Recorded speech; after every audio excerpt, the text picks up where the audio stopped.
Way back in 2013, Sony released the PlayStation 4, and in the years since they have seen sales for the console skyrocket to, as of July 2018, more than 82 million units. These unbelievable sales figures can be due to many factors, but one major reason has to be the list of incredible exclusive first-party games they've pumped out through the last 5 years, and the ones on the horizon. What is he doing?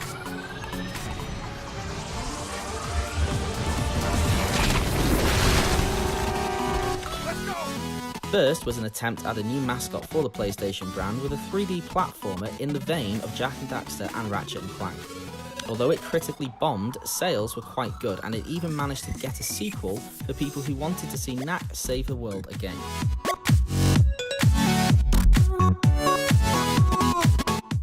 In stark contrast to Knack, the team at Guerrilla Games released their fourth Killzone game with Shadowfall. Splitting opinions, some loved and some hated it. The game followed on the conflict with the Vectans and the Helghast, with more open-ended levels and a higher focus on stealth than the first 3 games in the franchise. Being on the new hardware, the game was graphically stunning and the levels were large with many ways to complete objectives.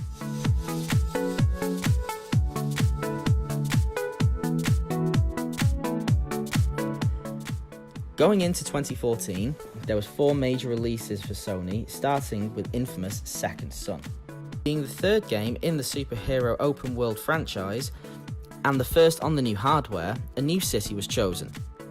Seattle would be the background, and players would control Delsin, a 24-year-old graffiti artist who can absorb conduit powers.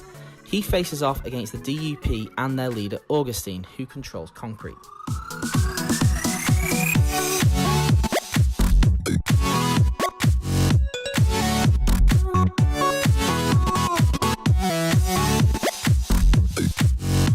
As good as Seattle looked and how well lived in the city felt, both critics and players said the game didn't live up to the highs of the previous 2. This would prove to be the last game in the franchise, and although a fine game, this still wasn't the PS4's killer app.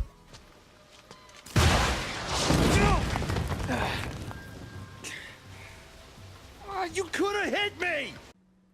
Later on in the year, the PS3's best game came over to the PS4, and all of a sudden, the console had its first masterpiece.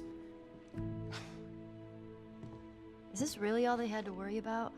Following the story of Joel and Ellie and their journey through a world ravaged by a fungal infection that has turned people into zombie-like infected, the world was treated to the amazing storytelling, music, performances, and world that Naughty Dog created in The Last of Us, with improved graphics and the use of the newer controller. So don't tell me that I would be safer with someone else, because the truth is I would just be more scared.